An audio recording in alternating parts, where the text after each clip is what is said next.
Let's read this problem together. A company has 76 workers. Each worker gets 15,500 rupees as a bonus.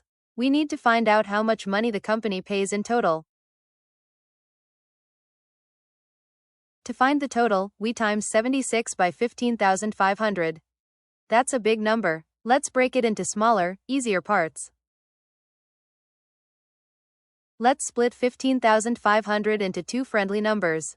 We get 15,500. Now we can times 76 by each part one at a time.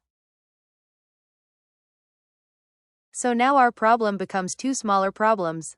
We times 76 by 15,000, then we times 76 by 500, and then we add them together. First, let's do 76 times 15. We can think of it as 76 times 10, which is 760, plus 76 times 5, which is 380.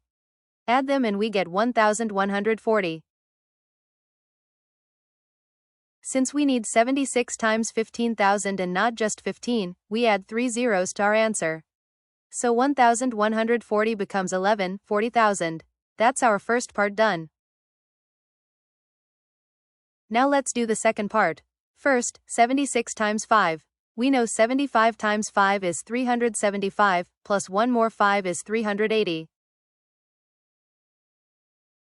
Since we need 76 times 500 and not just 5, we add 2 zeros to 380. That gives us 38,000. Our second part is done. Now we add our two parts together. 40,000 plus 38,000. We get 78,000.